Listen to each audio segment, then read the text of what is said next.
나는 1920년에 태어났습니다. 올해로 105해를 살았습니다. 일제강점기 소년이었고 전쟁을 겪은 청년이었으며 산업화를 지나 IMF의 눈보라를 맞았고 팬데믹 속에서 제자들의 불안한 눈빛도 보았습니다. 그렇게 긴 세월을 지나오며 나는 한 가지 질문을 반복해서 마주했습니다. 사람은 왜 서로를 그토록 쉽게 상처 입히는가? 젊은 시절에 나는 그것을 성격 탓이라 여겼습니다. 어떤 이는 원래 까칠하고 어떤 이는 유난히 공격적이라고 생각했습니다.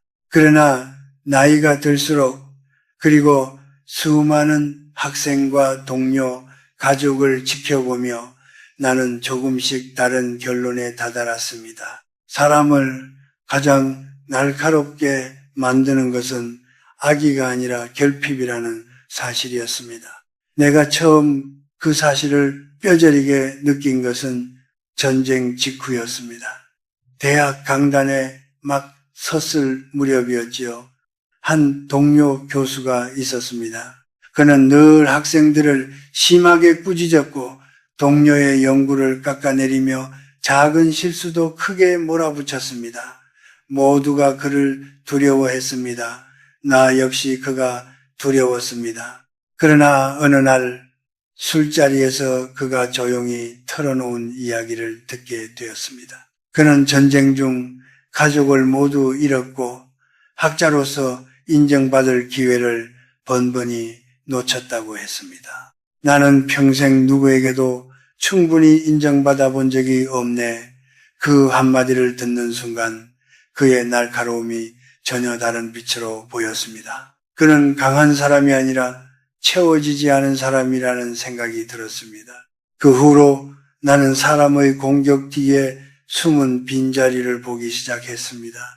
며느리를 혹독하게 대하던 한 어머니를 보았습니다. 아들이 아내를 아끼는 모습을 볼 때마다 얼굴이 굳어지던 분이었습니다. 처음에는 그저 심술궂은 성격이라 여겼습니다. 그러나 그분의 젊은 시절 이야기를 듣고 나니 이해가 되었습니다. 남편에게 사랑받지 못했고 시댁에서 인정받지 못했던 세월이 그 안에 깊이 고여 있었습니다. 자신이 한 번도 받아보지 못한 따뜻함을 며느리가 받는 모습을 보는 것이 견디기 힘들었던 것입니다. 나는 오랜 세월 강단에서 학생들을 가르쳤습니다. 그 중에는 유난히 다른 학생을 헐뜯는 이도 있었습니다. 누군가 상을 받으면 운이 좋았을 뿐이라 말하고 동기가 칭찬받으면 얼굴을 굳히던 학생이 있었지요. 상담을 하다 보니 그는 늘 형과 비교당하며 자라온 아이였습니다. 너는 왜 형만 못하니? 라는 말을 수없이 들으며 컸다고 했습니다. 그 아이의 비난은 타인을 향한 것이 아니라 사실은 자기 자신을 향한 절망의 메아리였습니다. 나는 100년을 넘게 살며 깨달았습니다. 사람은 자신이 가장 아파하는 지점을 남에게 찌른다는 것을 사랑받지 못한 이는 타인의 사랑을 흔들고 인정받지 못한 이는 타인의 성취를 깎아내리며 존중받지 못한 이는 타인의 자존심을 짓밟습니다.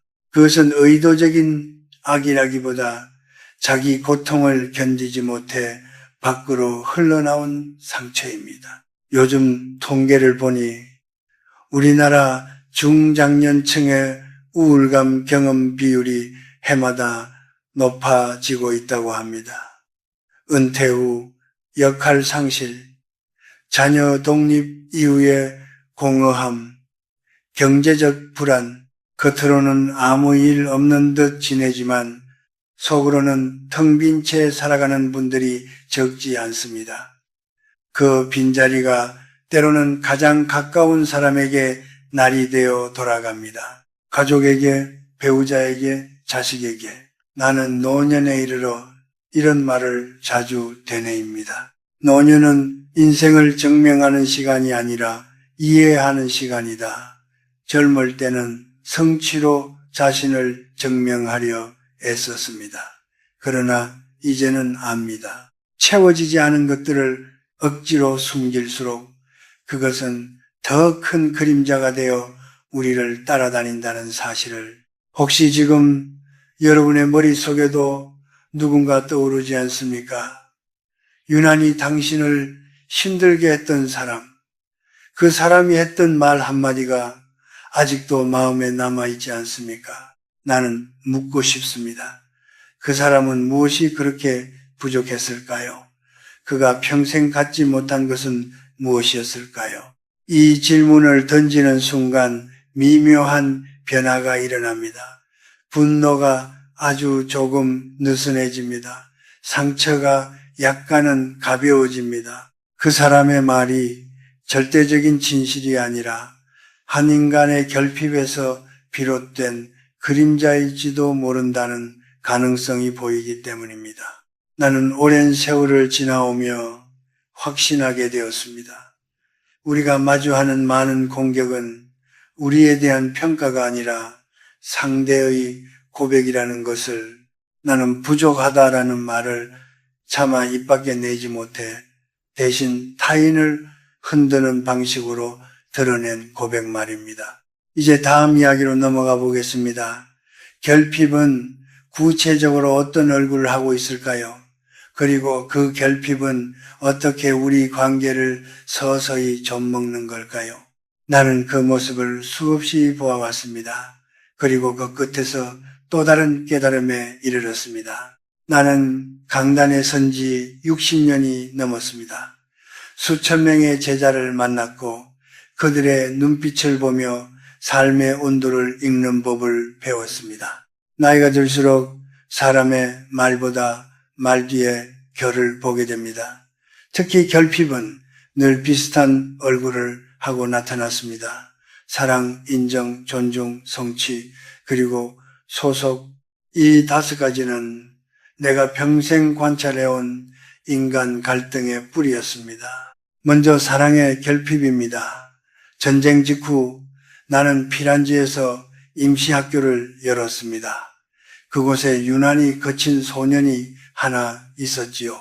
그는 친구를 밀치고 사소한 일에도 주먹을 들었습니다. 모두가 그를 문제하라 불렀습니다. 어느 날 그 아이의 어머니를 만났습니다. 남편을 전쟁에서 잃고 하루 세끼를 걱정하며 아이를 키우던 분이었습니다.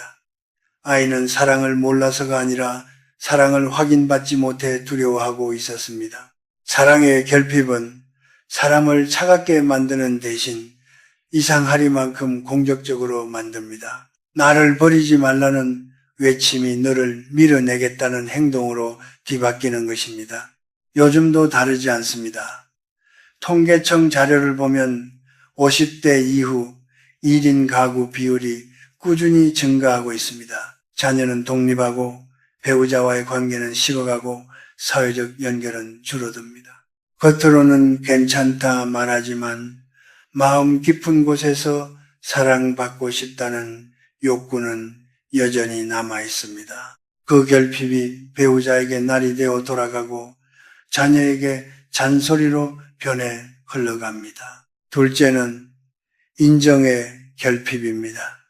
IMF 외환 위기 당시 나는 이미 중년을 훌쩍 넘긴 나이였습니다.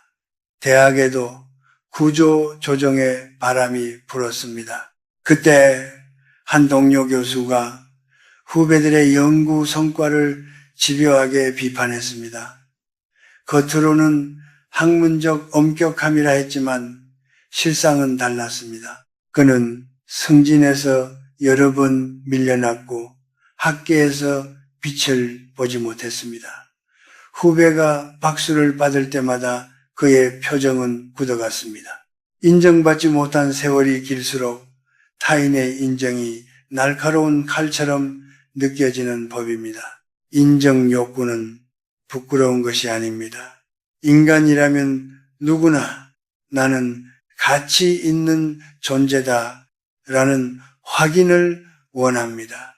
문제는 그 욕구가 채워지지 않을 때입니다. 자기 가치를 스스로 세우지 못하면 타인의 가치를 무너뜨리는 방식으로 균형을 맞추려 합니다. 셋째는 존중의 결핍입니다. 나는 수많은 가정을 보았습니다. 부모가 자녀를 함부로 대하는 장면도, 상사가 부하를 인격 없이 몰아붙이는 모습도 보았습니다. 흥미로운 것은 그렇게 행동하는 이들 대부분이 과거에 존중받지 못했다는 사실입니다. 어릴 적 넌 왜 그것밖에 못하니라는 말을 듣고 자란 사람은 자신도 모르게 같은 말을 반복합니다. 존중은 경험해 본 사람만이 자연스럽게 건넬 수 있습니다. 받지 못한 것을 주는 일은 생각보다 어렵습니다. 넷째는 성취의 결핍입니다. 나는 은퇴를 앞둔 어느 제자를 잊지 못합니다.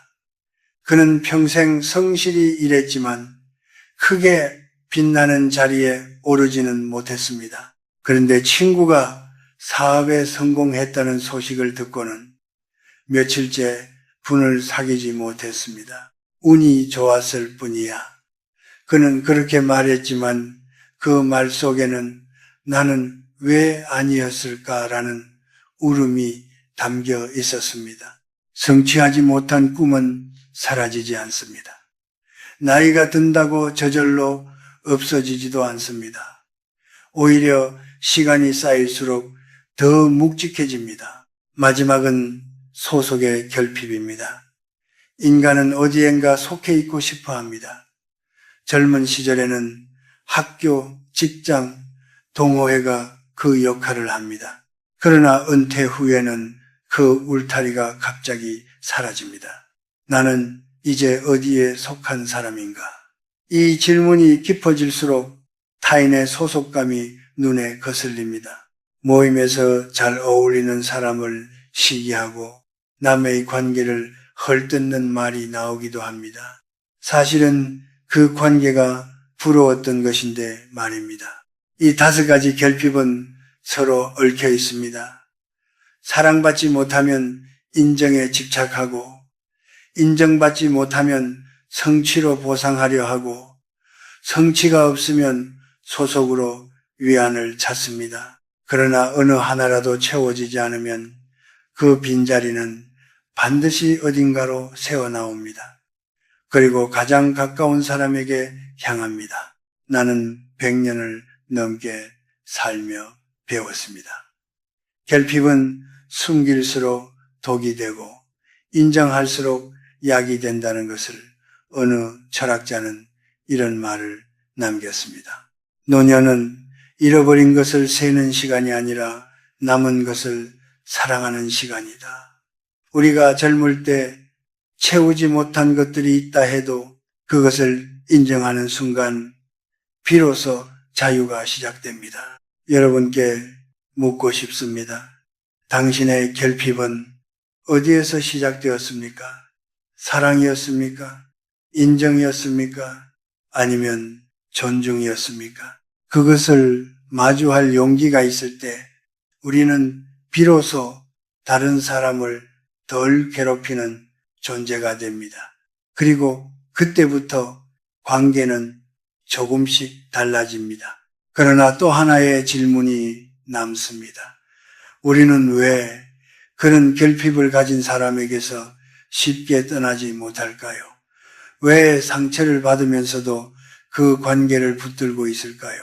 다음 이야기는 그 아이러니한 심리에 대한 것입니다. 나는 오랫동안 한 가지 장면을 이해하지 못했습니다. 분명 상처를 주는 사람인데 왜 우리는 그 곁을 쉽게 떠나지 못하는가 하는 것이었습니다. 105해를 살며 수많은 관계를 보았습니다. 전쟁통에 서로 의지하던 전우들, 산업화 시절 밤을 새워 일하던 동료들, 은퇴 후에도 끊지 못하는 모임 인연들, 그 안에는 분명 우리를 소진시키는 사람도 있었습니다.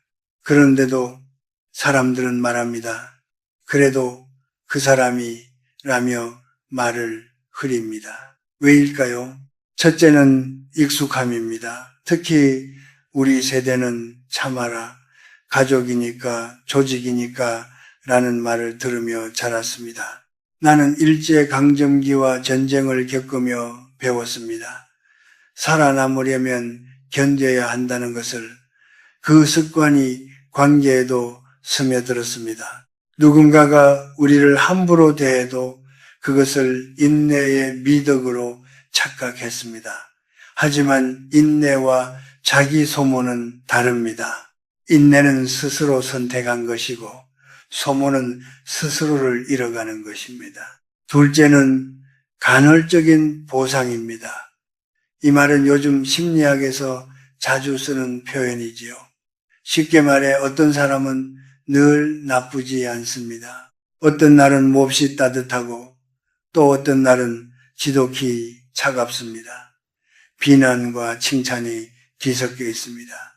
예측할 수 없기에 우리는 더 집착합니다. 오늘은 괜찮겠지, 이번에는 달라지겠지, 마치 오래된 라디오에서 잡음 사이로 잠깐 들려오는 맑은 음성을 기다리는 것처럼 우리는 그 드문 순간을 붙잡으려 합니다. 나는 한 제자를 떠올립니다. 그는 사업가였고 아버지와 평생 갈등을 겪었습니다. 아버지는 대부분 냉혹했고 아들을 인정하지 않았습니다. 그러나 아주 가끔 술기운에 그래도 네가 자랑스럽다는 말을 흘렸습니다. 그 한마디를 듣기 위해 그는 수십 년을 버텼습니다. 상처가 더 컸지만 그 드문 칭찬 한 줄기에 매달려 관계를 놓지 못했습니다. 이것이 간헐적 보상의 힘입니다. 셋째는 정서적 의존입니다. 결핍이 많은 사람은 강렬합니다. 말이 세고 태도가 분명하며 존재감이 큽니다. 그 곁에 있으면 마치 삶이 또렷해지는 듯한 착각을 줍니다. 특히 중년 이후 역할이 줄어들고 사회적 위치가 달라질 때 우리는 더 쉽게 강한 사람에게 끌립니다. 그래도 저 사람은 나를 필요로 한다는 느낌이 우리를 묶어둡니다. 사실은 그 사람이 우리를 필요로 하는 것이 아니라 우리가 필요하다는 착각을 붙잡고 있는 것일지도 모릅니다. 넷째는 두려움입니다. 관계를 끊으면 혼자가 될 것 같은 두려움. 나이가 들수록 인간관계의 폭은 좁아집니다. 젊을 때는 새로운 만남이 쉬웠지만 50대와 60대를 지나며 우리는 압니다. 새 사람을 만나는 일이 생각만큼 쉽지 않다는 것을. 그래서 이미 익숙한 고통을 선택합니다. 낯선 고독보다 익숙한 상처가 덜 무섭기 때문입니다. 그러나 나는 노년에 이르러 비로소 알았습니다. 고독은 반드시 불행이 아니라는 것을 한 시인은 말했습니다. 고독은 인간을 비추는 거울이다. 나는 은퇴 후 혼자 걷는 시간이 길어졌습니다. 처음에는 쓸쓸했습니다. 그러나 시간이 흐르자 오히려 마음이 정리되었습니다. 누군가의 날선 말이 더 이상 귓가에 맴돌지 않았고 불필요한 비교도 줄어들었습니다. 고독 속에서야 비로소 내 목소리를 들을 수 있었습니다. 우리를 괴롭힌 사람에게서 떠나지 못하는 또 다른 이유는 어쩌면 우리가 그 관계 안에서 자기 가치를 확인해 왔기 때문일지도 모릅니다. 그래도 나는 저 사람보다 낫다거나 나는 저 사람을 이해해주는 유일한 사람이다 라는 생각 말입니다. 그러나 그것은 건강한 자존감이 아닙니다. 상대의 결핍 위에 세운 임시 구조물에 불과합니다. 그 사람이 무너지면 우리도 함께 흔들립니다. 나는 제자들에게 늘 말했습니다. 관계는 나를 넓혀주는가 아니면 줄여드는가를 보라. 어떤 사람과 만나고 나면 숨이 트이고 어떤 사람과 만나고 나면 숨이 막힙니다. 몸은 정직합니다. 그 사람을 만나고 돌아오는 길에 어깨가 무겁다면 이미 답은 나와 있습니다. 105해를 살며 나는 깨달았습니다. 이해와 동정은 필요하지만 희생까지 요구하는 관계는 건강하지 않다는 것을. 누군가의 결핍을 이해하는 일은 인간적인 일입니다. 그러나 그 결핍을 대신 짊어질 의무는 없습니다. 우리는 치료자가 아니라 각자의 삶을 책임지는 존재이기 때문입니다. 이제 다음 이야기를 해야 할 때가 되었습니다. 이해는 하되 어디까지 허용해야 하는가? 경계는 어떻게 세워야 하는가? 노년에 이르러 내가 가장 늦게 그러나 가장 분명하게 배운 교훈이 바로 그것이었습니다. 나는 70이 넘어서야 비로소 경계라는 단어의 의미를 제대로 이해했습니다. 그전까지의 나는 이해하는 사람이 좋은 사람이라 믿었습니다. 학생이 무례해도, 동료가 공격적이어도, 가족이 서운하게 굴어도 그럴 만한 사정이 있겠지라며 넘겼습니다. 그것이 어른의 품격이라 여겼습니다. 그러나 여든을 지나며 깨달았습니다. 이해와 허용은 다르다는 것을. 내가 아끼던 한 후배 교수가 있었습니다. 그는 늘 주변 사람들의 부탁을 거절하지 못했습니다. 연구도 대신해주고 강의도 바꿔주고 개인적인 문제까지 떠안았습니다. 겉으로는 따뜻한 사람이었지만 속은 점점 말라갔습니다. 결국 그는 병원에 실려갔습니다. 과로와 우울이 겹친 결과였습니다. 병실에서 그가 내게 했던 말이 아직도 기억납니다. 선생님, 저는 좋은 사람이 되고 싶었습니다. 나는 그때 조용히 말했습니다. 좋은 사람과 이용당하는 사람은 다르네. 노년은 포기의 시간이 아니라 정리의 시간이라는 말을 나는 좋아합니다. 젊을 때는 무엇을 더 가질 것인가를 고민했다면 이제는 무엇을 내려놓을 것인가를 고민해야 합니다. 그중 가장 중요한 정리는 관계의 정리입니다. 나는 4가지 기준을 세웠습니다. 첫째, 반복입니다. 같은 방식의 상처가 계속된다면 그것은 실수가 아니라 패턴입니다. 패턴은 쉽게 바뀌지 않습니다. 특히 자기 결핍을 인정하지 않는 사람은 거의 변하지 않습니다. 나는 수많은 사람을 지켜보며 알았습니다. 사람은 나이보다 태도가 바뀔 때 변합니다. 태도가 바뀌지 않는다면 나이가 들어도 그대로입니다. 둘째, 일방성입니다. 관계는 주고받음입니다. 늘 당신만 이해하고 당신만 사과하고 당신만 참는다면 그것은 균형이 아닙니다. 균형을 잃은 관계는 결국 무너집니다. 100년을 넘게 살며 내가 본 건강한 관계의 공통점은 단순했습니다. 서로가 서로를 존중한다는 것. 거기에는 고함도 모욕도 지속적인 폄하도 없습니다. 셋째, 변화의 의지입니다. 당신이 상처를 말했을 때 상대가 귀 기울입니까? 아니면 오히려 당신을 예민하다며 몰아붙입니까? 변화를 시도하는 사람은 적어도 멈춰서서 듣습니다. 그러나 끝내 듣지 않는다면 그것은 당신이 더 애써도 달라지지 않는다는 신호입니다. 넷째, 나의 상태입니다. 그 사람과 만나고 나면 내가 작아집니까? 아니면 넓어집니까? 나는 이것을 가장 중요한 기준으로 삼았습니다. 어떤 사람과 대화를 나누면 마음이 평온해집니다. 반면 어떤 사람과 대화를 나누면 집에 돌아와도 한참을 곱씹게 됩니다.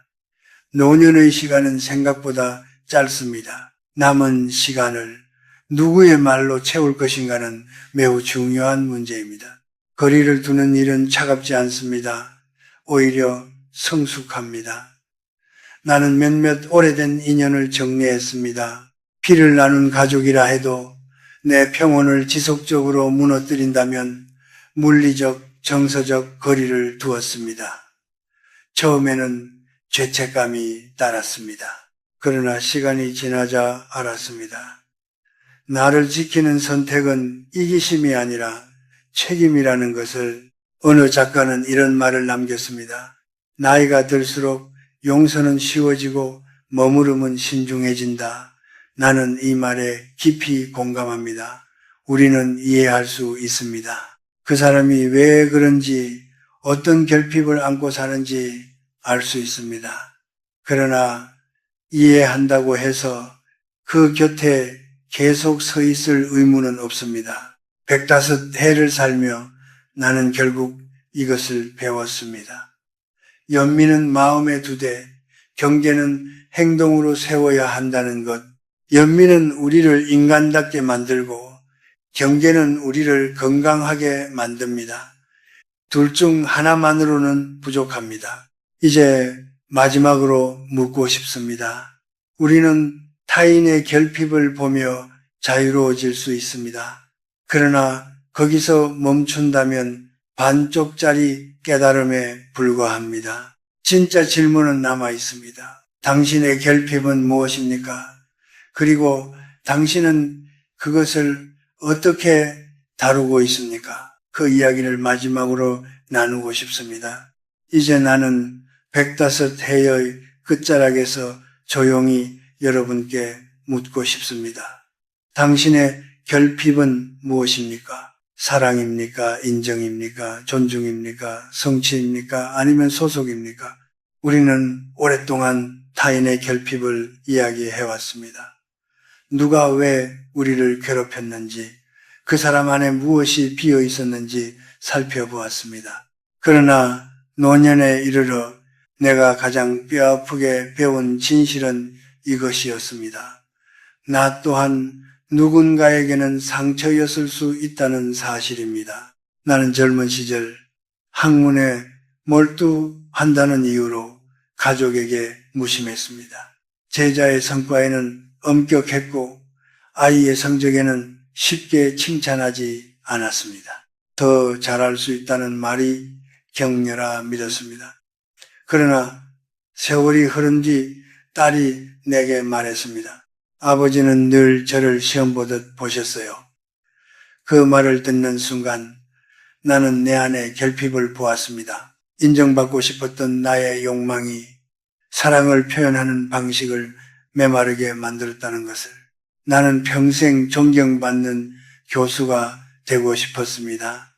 어쩌면 그것은 어린 시절 가난과 혼란 속에서 보잘것없다는 느낌을 지우고 싶었던 마음이었을지도 모릅니다. 그 결핍을 인정하지 못했을 때 나는 더 엄격해졌고 더 완벽을 요구했습니다.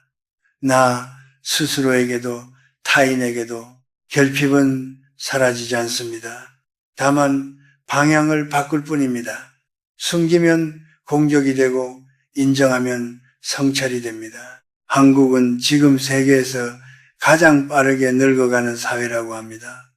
65세 이상 인구가 이미 전체의 20%를 넘었습니다. 평균 수명은 80세를 훌쩍 넘었지요. 우리는 길어진 시간을 어떻게 살아야 할지 아직 충분히 배우지 못했습니다. 특히 40대, 50대, 60대 이런 여러분은 지금 인생의 가장 복잡한 시기를 지나고 있을 것입니다. 부모를 돌보고 자녀를 걱정하며 동시에 자기 존재의 의미를 다시 묻는 시간입니다. 이 시기의 결핍은 더 선명해집니다. 젊을 때는 바쁨이 가려주던 빈자리가 속도를 늦추면 또렷이 드러납니다. 나는 무엇을 이루었는가? 나는 충분히 사랑받았는가? 나는 존중받았는가? 이 질문들은 밤이 깊어질수록 무거워집니다. 그러나 나는 오래 살며 알았습니다. 결핍을 완전히 채우는 삶은 없다는 것을. 대신 우리는 결핍과 화해할 수 있습니다. 어느 시인은 이렇게 말했습니다. 완전함은 목표가 아니라 환상이다. 우리는 완전해지기 위해 사는 것이 아닙니다. 오히려 부족함을 끌어안고도 타인을 해치지 않는 사람이 되는 것이 성숙입니다. 나는 제자들에게 늘 말했습니다. 당신의 상처를 남에게 증명하지 말고 당신의 상처를 이해하라. 상처를 증명하려 하면 우리는 과시하거나 공격하게 됩니다. 그러나 상처를 이해하면 그것은 연민으로 바뀝니다. 자기 자신에 대한 연민은 타인에 대한 관용으로 이어집니다. 여러분이 혹시 지금 누군가를 시기하고 있다면 스스로를 나무라지 마십시오. 대신 조용히 물어보십시오. 나는 무엇이 부족하다고 느끼는가? 그 답을 정직하게 인정하는 순간 시기는 줄어듭니다. 분노도 약해집니다. 그리고 혹시 누군가가 여러분을 괴롭히고 있다면 기억하십시오. 그것은 당신의 가치가 아니라 그 사람의 결핍에서 비롯된 그림자일 가능성이 큽니다. 당신은 그 그림자를 대신 짊어질 필요가 없습니다. 105해를 살며 내가 얻은 가장 큰 자유는 이것이었습니다. 남을 이해하되 나를 잃지 않는 것, 연민을 품되 경계를 지키는 것, 그리고 무엇보다 나 자신의 결핍을 부끄러워하지 않는 것. 이제 나는 매일 아침 거울을 보며 이렇게 말합니다. 그래도 잘 살아왔다. 이루지 못한 것도 많고 채우지 못한 자리도 있지만 그 부족함 덕분에 나는 끝까지 배우는 사람이었습니다. 노년은 완성의 시간이 아니라 이해의 시간입니다. 이해는 타인을 향해 시작되지만 결국 자신에게로 돌아옵니다. 사람은 자신이 가진 결핍만큼 타인을 괴롭힌다. 그러나 동시에 자신이 인정한 결핍만큼 타인을 덜 괴롭힐 수도 있습니다. 여러분은 어떤 쪽을 선택하시겠습니까? 나는 긴 세월을 돌아 이제야 확신합니다. 결핍은 우리의 약점이 아니라 마지막까지 우리를 성장시키는 여백이라는 것을.